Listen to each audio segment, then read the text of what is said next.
সুসরো দি ultimate হুইসপারের বিশেষ শ্রদ্ধাঞ্জলি। আমি লেখার ব্যাপারটা যেভাবে বুঝি সেটা নিছক আনন্দ দেওয়া বা নেওয়া নয়, আরও গভীর এক আলকেমি যেখানে বিস্ফোরণে ঝুঁকি রয়েছে।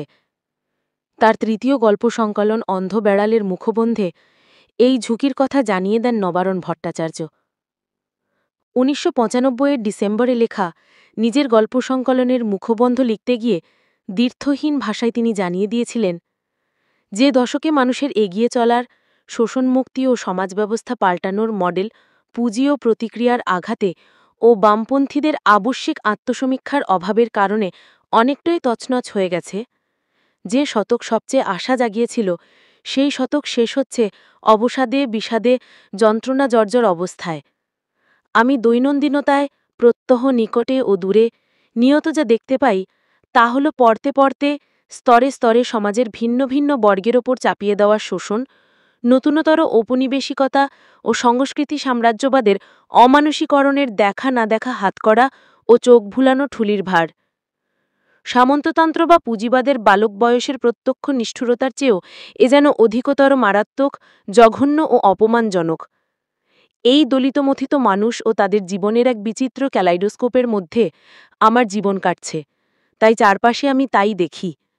কিন্তু চূড়ান্ত নিরিখে এই বাস্তবকে আমি চিরস্থায়ী বলে মানি না। বাস্তবকে পাল্টাতে হবে, হবেই। এ ব্যাপারে প্রয়োজনীয় চেতনা তৈরি করার ক্ষেত্রে সাহিত্যের অবশ্যই একটা বিশিষ্ট ভূমিকা রয়েছে।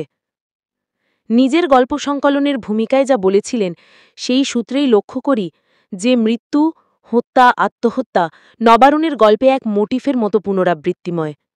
প্রেম, স্নেহ, মমতা এসব যেন এক আশ্চর্য নৃশংসতার কবলে। মর্বেড আর নাগরিক পরিমণ্ডলে এইসব মানুষদের মৃত্যু, হনন বা আত্মহননের একের পর এক বৃত্তান্তের অন্তরালে আসলে ধারাবাহিকভাবেই তিনি তৈরি করে চলেছেন, ভরিয়ে চলেছেন এক মৃত্যু উপত্যকা। অথচ এটাও খুব স্পষ্ট যে এই দলিতমথিত মানুষগুলির জন্য একটা বিকল্প রণনীতি তাকে খুঁজে পেতেই হবে।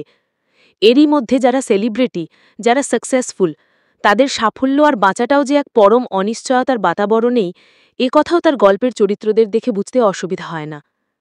বিশ্বায়নের ফাঁদে যারা খুব নিবিড়ভাবে গা ঢেলে দিচ্ছে, তার পাশেই কি আশ্চর্য দক্ষতায় বেঁচে থাকছে নিহাতি ফেলনা, ফালতু, উড়ো উটকো অসংখ্য মানুষ। তাদের উপনিবেশগুলিতে নবারুণের গল্প বহিরাগতের মতো উকিঝাঁকি মেরে তথ্য সংগ্রহ করে চলে যায় না, বরং এসব বস্তি, লকআউট কারখানা, মালের ঠ্যাক, ফুটপাত, রেড লাইট এরিয়ার অন্ধকারকে আত্মস্থ করেছে তার গল্প। আত্মস্থ করেছে শেষ পর্যন্ত মধ্যবিত্ত পাঠককে গল্পের নামে অপরিচিত স্থান আর চরিত্রের উদ্ঘাটনের ছকটিকে হাজির করার পুরনো খেলাটা খেলবার জন্য নয়। যারা এতদিন পর্যন্ত ফোকারা, পাঁচুগোপাল, কালমন, মোগলাই, মার্ডারারের ভাই, গ্যাড়া, পিটার, গিনি বা আরও অসংখ্য নামে অনামে হাজির হচ্ছিল, ১৯৯৫ থেকে তাদের জন্য একটি নতুন বর্গনাম তৈরি করলেন তিনি, ফ্যাতারু।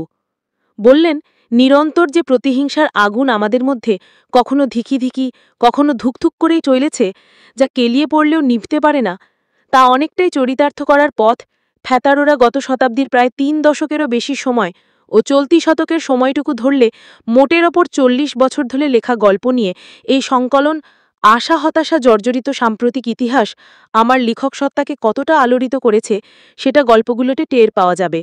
মতাদর্শগত একটা যোগসূত্র খুব সরলীকৃত দৃষ্টিতে না হলেও থেকে গেছে বলেই আমার বিশ্বাস। সময় যদি নির্মম হয়, নির্দয় হয়, তাহলে তার কাছে নতি স্বীকার করায় আমি বিশ্বাস করি না, বরং লেখক হিসেবে আমি মনে করি দুঃসময়কেও কাজে লাগাতে হবে। এভাবেই আমি গল্প ভাবি। আজ এই আগুন মানুষটির ৭৭তম জন্মদিন।